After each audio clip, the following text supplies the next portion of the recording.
বুকে মালিশ করতে পারি নাই, শুধুমাত্র ইয়া রাসূলুল্লাহ বলেছি, তাতেই আমি বেদাতি হয়ে গেছি।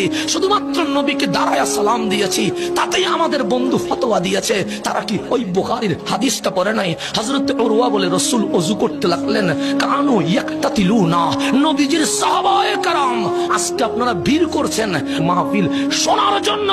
আরে মদিনার মানুষ মাহফিল শুনতে যায় নাই, মদিনার মানুষ নবীর কুলির পানি নিতে গিয়েছে।